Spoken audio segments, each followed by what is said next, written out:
Okay, look what we got here today. This is the SDC-1000 made by ALS Industries. And it's a beautiful case for our SEGA Dreamcast. Actually, this case, I've seen ALS reproduce or rebrand for the N64 and the PlayStation. So we should probably try to see if we can fit one of those in here. But yeah, so let's talk about the outside. First, we got this shoulder strap with a good amount of foam, polyurethane foam. We also have this kind of, I don't know what that is. It's kind of like a suede. Feels very suede-ish. Probably not suede, but it feels very suede-ish. And it's surrounded by the nylon, nylon stitch SEGA Dreamcast and that logo. That looks great. One thing I noticed. So when ALS makes a case for Nintendo, sometimes, not all the time, usually, there'll be the branding on the zipper pulls. It'll say Nintendo stamped on there. But with the SEGA Dreamcast, or SEGA, or any other, it usually says ALS or nothing at all. So, anyways, that's just something I've noticed in covering these cases. So, we got this pocket here. Underneath, we got another compartment. Got the main compartment here. We got a strap on top there. You can grip, hold. That's got a polyester faux leather. I did not mention that. The shoulder strap is removable and adjustable. Back pocket. Let's cover it while we're here. It's Velcroed. Meant to hold controllers. I got two of there in right now. And there's a zippered pocket here. And this zippered pocket is meant to hold VMU. But, as you saw, when I put the controller in there, it's not, I mean, I guess it could leave some room for the VMU, but anyways, the point is, you don't really have to use it. If you got controllers in there, you can obviously stuff the VMU inside those controller slots. But yeah, this is where you can put this. It's a fishnet pocket, so it's see-through. You can hold VMU in here.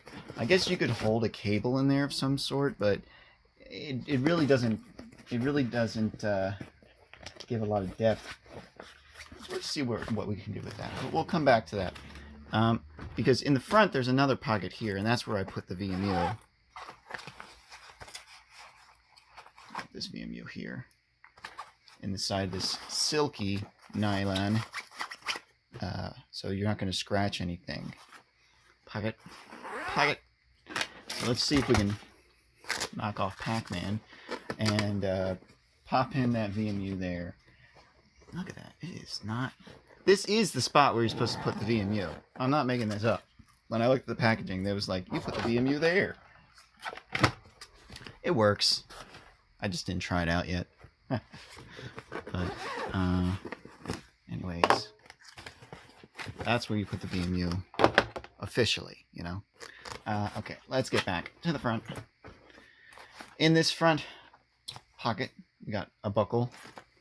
And it holds, I'd say, 3. There are 2 of these little flexible bands here. And you can hold at most 3 CD cases in there.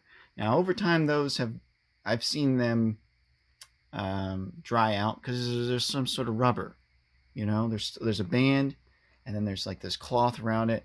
And eventually that rubber band dries out and will stay in a stretch position, or if you stretch it out, it'll stay in a stretch position. It just starts to crack and crumble. So I don't know what I mean. The zippered pockets are probably best for holding things because those are probably not going to wear out very easily, especially if the zipper metal has some sort of powdered coating on it, like these zippers do. So inside the main pocket, it's buckled. Let's open it up. So there is quite a big amount of polyurethane foam between each of these kind of it's a squarish kind of flap. See, on the side here, square, it's like that. And each one of these has a good deal of polyurethane foam. I'd say about a finger's worth, at least.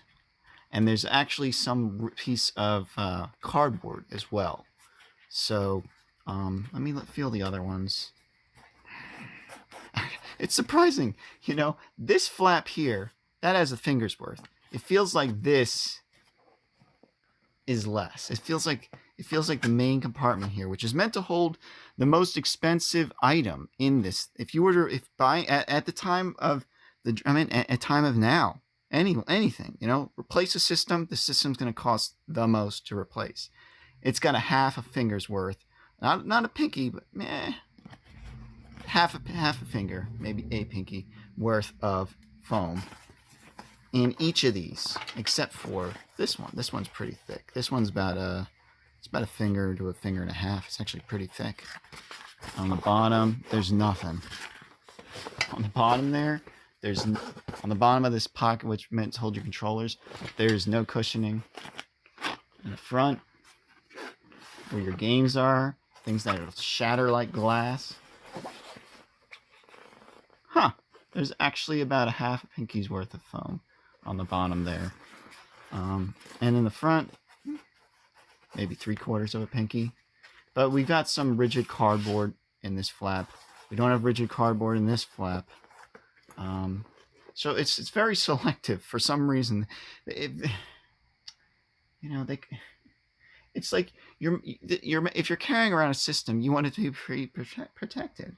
So that's like, I guess, you know, with enough of these pockets in front of each other, your system's probably going to be protected. But still, couldn't you just spend a couple more pennies to slide in a piece of cardboard in each of these? It just adds a little bit more of bulletproofness.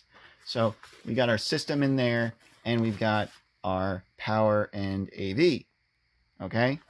And so that's it. That's the end of the show for the SDC-1000. Like I said, this case design, I've seen replicated for the PlayStation 1 and the N64. So let's try to fit at least one of those in here now. Because, you know, I can actually get the cases for them. But I'm just going to see if it fits in the Dreamcast case. You know, I don't have the dimensions, so it's not like I go, okay, the Dreamcast case is, I just had to unhook my N64.